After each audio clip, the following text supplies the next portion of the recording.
नमस्ते friends, my family blog में आप सबका स्वागत है। तो आज हम सब ने मिलकर जिउतिया का व्रत किया है और अभी हम सब मिलकर घाट जा रहे हैं। तालाब के पास, हमारे घर के पास ही है। तो अभी हम सब मिलकर जा रहे हैं तालाब पर और वहाँ हमारे मोहल्ले की भी बहुत सारी औरतें आएंगी जिन्होंने व्रत किया है और हम सब मिलकर कथा कहेंगे और सुनेंगे और पूजा करेंगे। तो देखिए, अब हम लोग जा रहे हैं। अभी तालाब बस आने ही वाला है।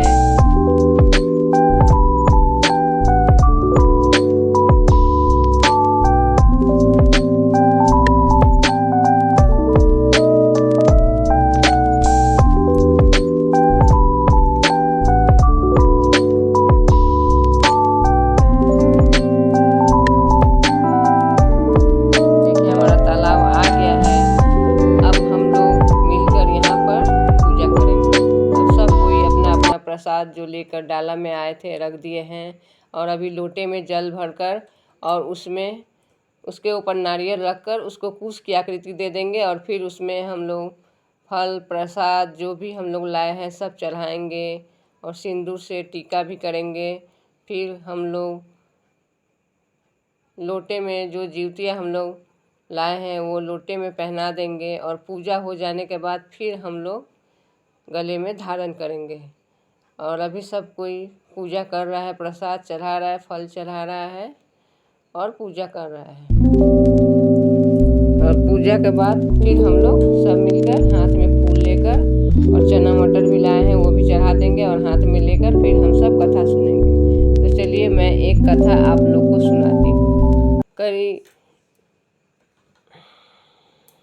द्वापर युग में ऋषियों जन कल्याण हेतु ऋषियों ने सूत जी से पूछा कि हे सूत जी, इस कलयुग में लोगों के बच्चे किस तरह दीर्घायु होंगे। तब सूत जी ने कहा कि गौतम ऋषि से कलयुग में बहुत सारी माताओं ने उनसे जाकर पूछा कि हे प्रभु, क्या इस युग में माताओं से पहले पुत्र की मृत्यु हो जाएंगी? क्या इसके लिए कोई व्रत नहीं है, कोई अनुष्ठान नहीं है, कोई यज्ञ नहीं है? जो हो सो हमें बताइए, हम लोग करेंगे।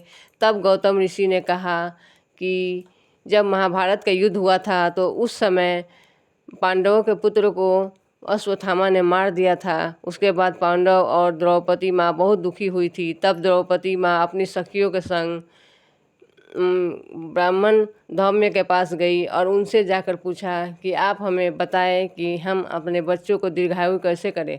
तब उन्होंने बताया कि सतयुग में जिमुतवाहन नामक एक राजा रहते थे जो बहुत ही सत्यवान थे और परोपकारी थे। हमेशा दूसरों की मदद करते थे और दूसरों के दुख दर्द को समझते थे। एक बार वो अपने पत्नी के संग अपने ससुराल गए और वहाँ पर 2-3 दिन के लिए ठहरे थे। एक दिन रात को जब वो सो रहे थे तो एक बूढ़ी औरत की रोने का आवाज़ सुनाई दिया। तब वो उस औरत के पास गए और उनसे पूछा कि अब माँ, आप क्यों इतना चिल्ला चिल्ला कर रो रही है? तब उन्होंने कहा कि एक गरुड़ आता है और रोज़ गांव के एक बालक को उठा कर ले जाता है और खा जाता है और कल मेरे पुत्र की बारी है। तब वो राजा ने कहा कि ठीक है, आप चिंता नहीं करें, कल आपके पुत्र की जगह मैं जाऊंगा गरुड़ के पास।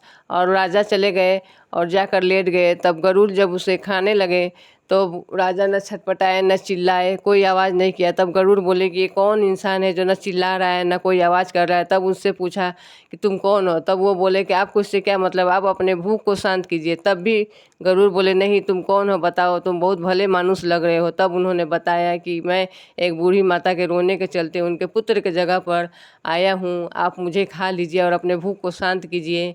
तब गरुड़ बोले ठीक है, मैं नहीं खाऊंगा तुम्हें। मैं तुम्हारी इस सत्य और दूसरों की मदद करने की कला से बहुत प्रसन्न हुआ हूँ, बताओ तुम मुझसे क्या मांगते हो। तब राजा ने कहा कि अगर आप मुझ पर प्रसन्न हैं तो आपने आज तक जितने लोगों को खाया है उन सबको जीवित कर दीजिए। तब गरुड़ महाराज नाग लोग गए और वहाँ से अमृत जल लाकर सभी हड्डियों पर छिड़क दिया। तो जितने लोगों को उन्होंने खाया था सब जीवित हो गए। और उसी दिन से उन्होंने कहा कि